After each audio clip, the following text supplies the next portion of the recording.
doña Elvira Olmedo Zorrilla nació en Puerto Pinasco, Chaco, Paraguayo, en 1964. Es escritora, docente y periodista.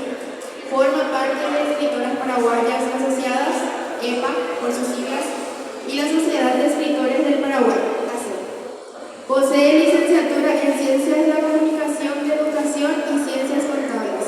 Es egresada del Instituto Superior de Educación. Se desempeñó como docente y coordinadora del área técnica en instituciones públicas y privadas del país. Cumplió funciones de consultoría en comunicación para la Organización de las Naciones Unidas, la ONU, en 1995. Conductora de programas radiales informativos y de opinión en radios. Chaco Boreal, FM, FEM, 15 de agosto y las 730 ABC Cardinal AM. Es periodista de larga data, recibió distinciones a nivel nacional e internacional. Sus obras fueron traducidas al portugués, inglés, francés, alemán e italiano. Hoy nos va a presentar Novena Pajá, también Versos en Rebelión, Las Pócimas de la Abuela y otros relatos, El Quebrachal Humeante, Cuentos, Mitos y Leyendas. Les dejo con nuestra impresionante escritora con un currículum que caballero. Muchísimas gracias a todos los presentes. Es un placer poder presentarles mis libros.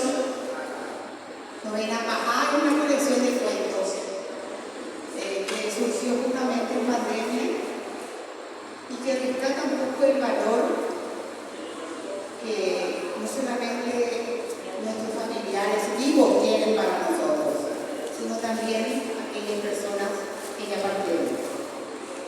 Y cómo ese simbolismo de esa pérdida tiene mucho de cultura del sincretismo, de esa fusión español-guaraní.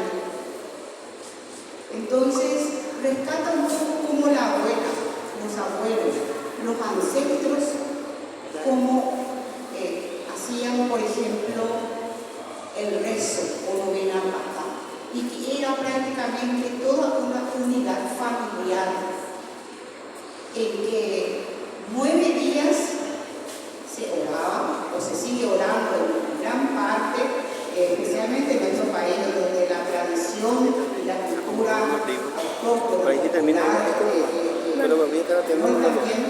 muy fuertemente pensados. Y Novena Pajá se da cuenta de que es español, guaraní, es una mezcla, es una fusión. La novena es 9. Y Pajá es la finalización de un hecho, de un acto, de una actividad en este caso, de oraciones para procesar muchas veces sentidas pérdidas que tuvimos. Y en Novena Pajá justamente rescato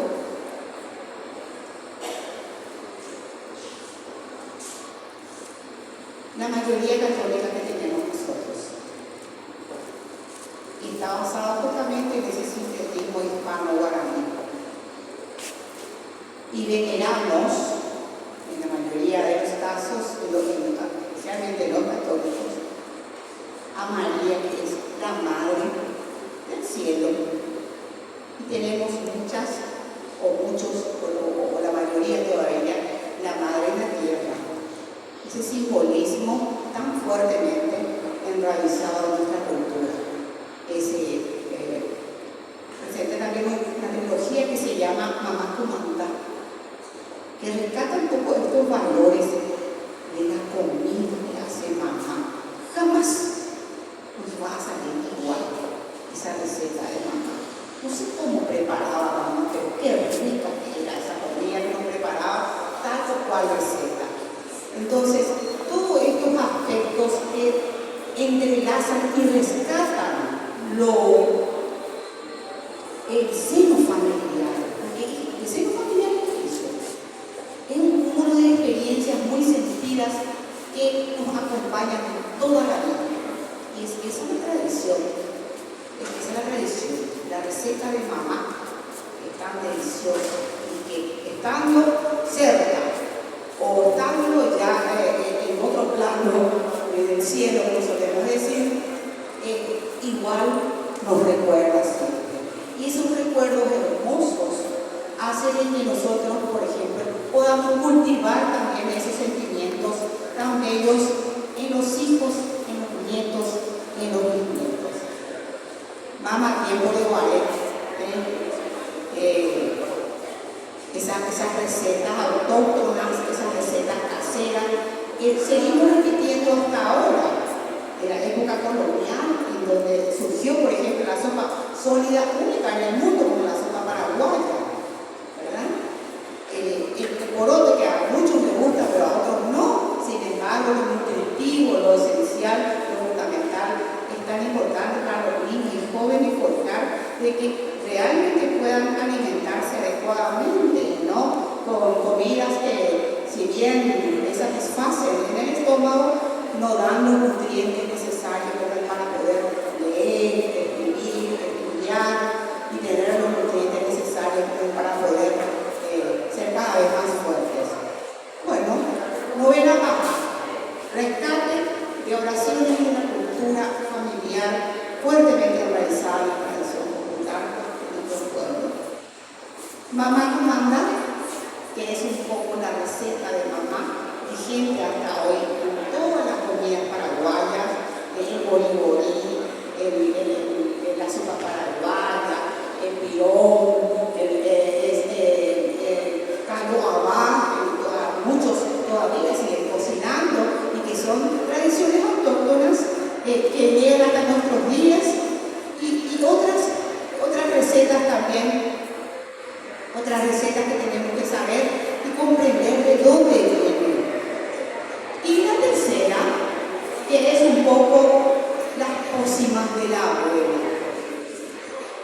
¿Alguien de ustedes, por ejemplo, toma cuando le duele el estómago o lo que sea, la cabeza, algún remedio tuyo?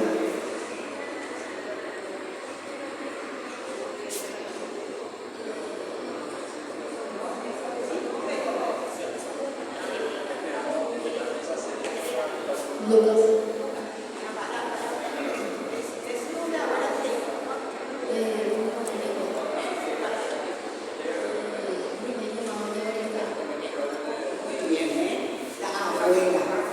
Esa tradición oral que todavía sigue tan vigente. El guaraní es una lengua autóctona y una lengua oficial, y que tenemos que manejar muy bien las dos lenguas, porque son oficiales. La lengua y la cultura que no se reivindica, que no se recuerda, entonces se van perdiendo. Por eso un poco es un rescate cultural. Las recetas de mamá y de las abuelas, el remedio de bueno, cuando alguien, por ejemplo, hace un fin de semana bastante fuerte, ¿cómo? Hoy primero de la hora, tomarse de clase de comida. Famoso carolín y demás. Todas esas tradiciones, por ejemplo, son rescates culturales.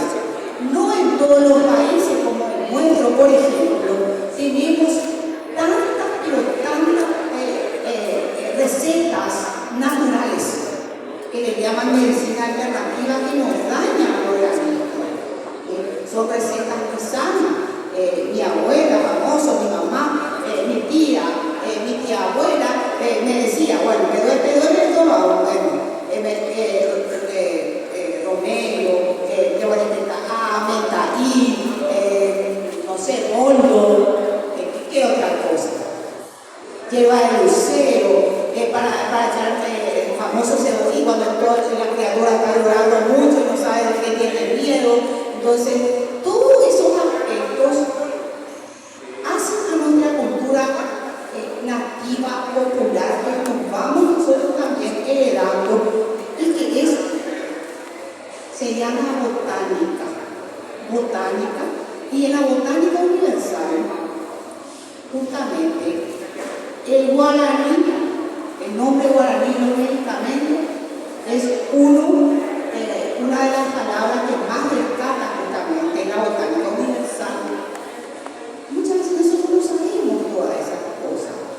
por ejemplo, ¿sabían ustedes de que la sopa paraguaya es la única sopa sólida que tenemos en el mundo?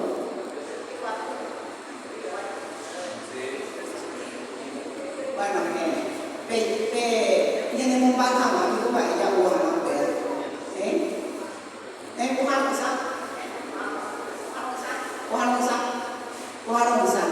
¿sí? Parece un chiste, pero ¿sabían ustedes que el organismo está compuesto casi el 70-80% de agua? Y por el solo hecho de no tomar suficiente, la que está igual, o por la tema de la digestión, cuando comemos mucho y bueno, es mucho más de la capacidad, y hay que tomar mucha agua. Bueno, todos estos aspectos que aparentemente es visible y sin importancia, es un poco la salud integral. Comer bien no significa comer mucho, sino algo nutritivo y concreto. Cuidar la salud con medicina natural antes de enfermarnos y no con boticas y demás. Y todos estos aspectos se mencionan en cuentos breves, frescos, sencillos, cortos. Sabemos perfectamente que en nuestra literatura tenemos que ir forjando hábitos. Y sabemos también que nuestro costo de vida no es la mejor, no nos sobra un 200-300 mil guardias para gastar o comprar un libro y leer. Entonces yo hago a precio de costo, por ejemplo, literaturas frescas, especialmente para jóvenes y para todas aquellas personas que buscan leer lecturas frescas, ágiles y que realmente puedan disfrutar, porque de la lectura hay que disfrutar. Pero ¿por qué es importante leer? ¿Alguien sabe por qué es importante leer?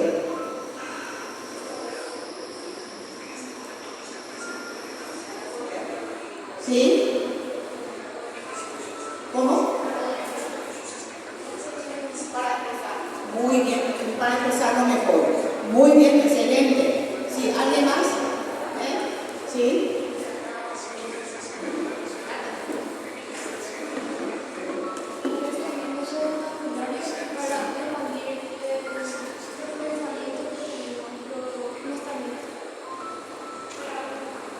Excelente la respuesta, muy interesante.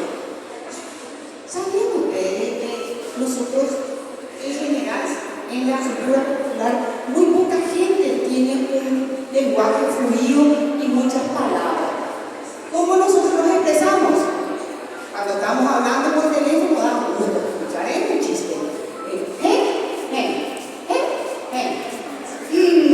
Sí, no, sí. ¿Cuántas palabras pronunciamos ahí?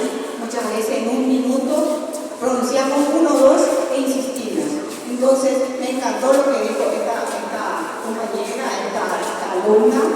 Ensanchamos nuestra mente y podemos hablar con mayor fluidez. Acá, en muchas también, nos facilita la comunicación. Y enseguida nos damos cuenta cuando las personas son tímidas y demás. Esa timidez es como cerrar una ventana y la puerta también a nuestras posibilidades grandes. A veces un niño, una niña, un joven, un adulto que podía haber obtenido montones de cosas hermosas para su vida, pero por esa timidez, por la poca decisión e iniciativa, entonces se queda en el molde. Si pudo ganar, por ejemplo, 100.000 y podía haber ganado 200, 300 o 400, se queda por la comodidad. Entonces, todos estos aspectos nos ayudan a ensanchar la mente y a valorar lo que tenemos. Pensamos muchas veces que mamá y papá, si no se va a la universidad, no tienen la misma categoría que un universitario. Por lo contrario, tienen algo fundamental que es el amor. Y el amor todo lo transforma y quiere la perfección y busca la perfección. Entonces mamá, papá, abuela, la familia es justamente la base de toda sociedad. Y ahí es donde tenemos que ir forjando esta cultura que es un sinónimo del amor. Y el amor es lo más supremo que tiene una persona.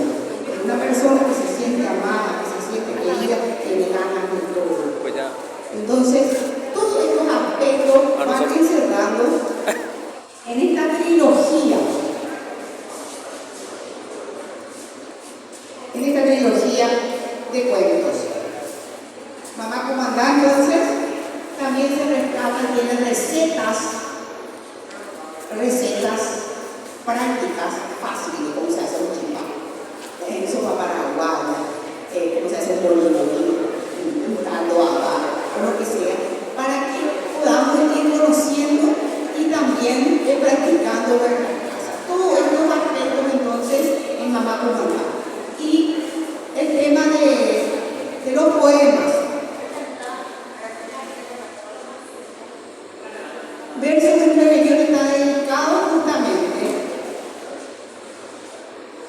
a las mujeres de ayer, de hoy y de siempre.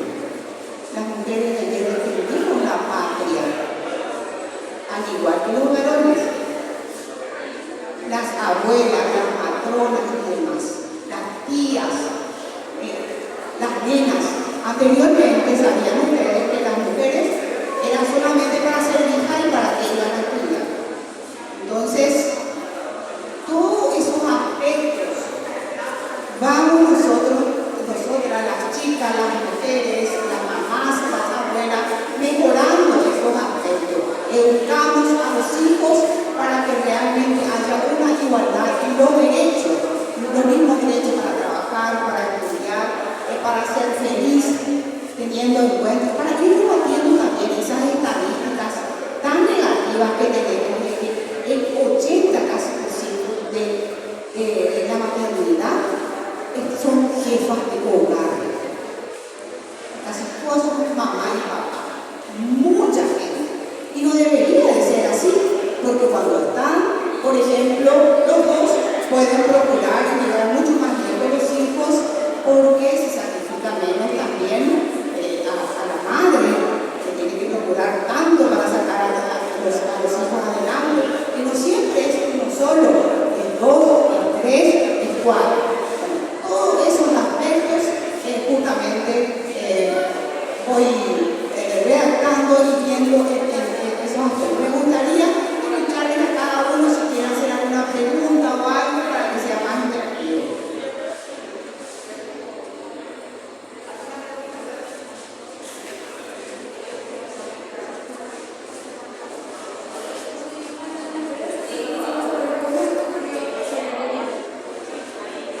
Bueno, Magdalena Pérez y todos. El libro no surgió de la nada. En el 2019, cuando hubo la pandemia tan fuerte, que nos encerraron 2 años pensando de que nos íbamos a vivir a lo mejor al día siguiente, no lo íbamos a ver, nos interpeló, nos apretó mal en algo esencial. El valor de la vida, el valor de lo que tenemos, el cariño de todo es gratis.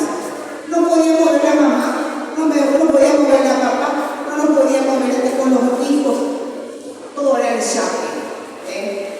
Entonces uno tiene tiempo suficiente, ni siquiera trabajo, muchos, todos hacinados, todos en un lugar, esperando no sé qué, hasta que aparecieron las vacunas y demás. Entonces en el 2019, UNESCO declaró el diseño de las lenguas nativas y del patrimonio cultural del 2022 al 2032. 10 años justamente de rescate cultural de las lenguas nativas y todo lo relacionado a eso. Entonces, como un libro que no se lee, no cumple su función, yo empecé a hacer libros cortos, frescos, cuentos, como para poder leer, disfrutar e internalizar y entender para que llegue el mensaje.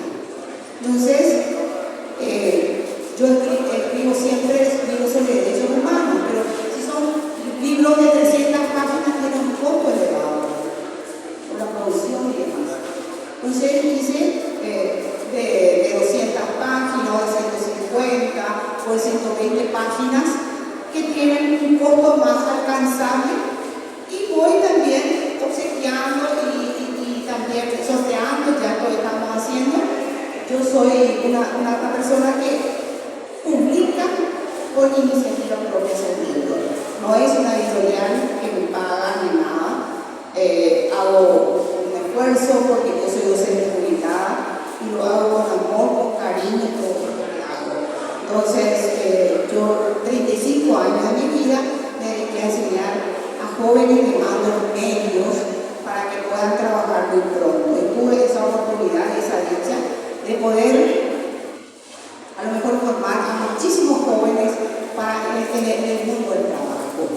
Entonces, poder hacer este tipo de encuentros con niños, con jóvenes en todo el país, que con iniciativa propia, que quieren salir adelante y demás, me encanta. Y bueno, y donde me invitan me voy. Entonces, en las ferias es una oportunidad de poder hablar, de orientar, de poner un poco más de lo que podemos y bueno, de lo que recibimos también. Bueno, otra pregunta.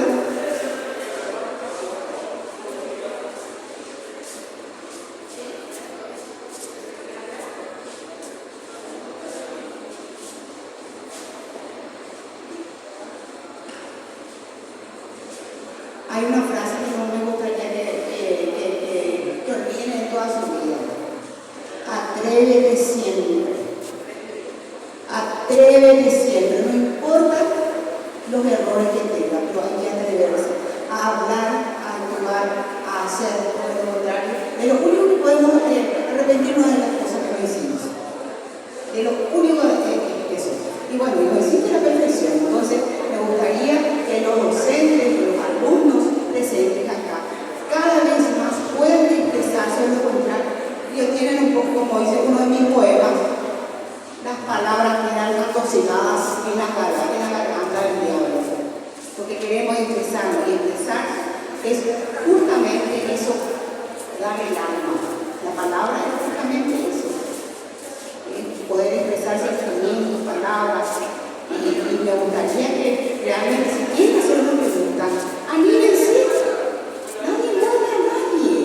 Nadie va a perder nada. Entonces, si quieren saber algo, tienen que preguntar. Tienen que perder esa timidez de preguntar las cosas una y otra vez.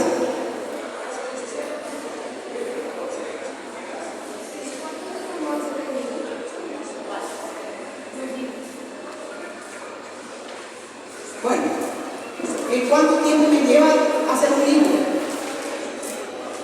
Generalmente yo escribo todo el año. No tengo una disciplina muy estricta porque, bueno,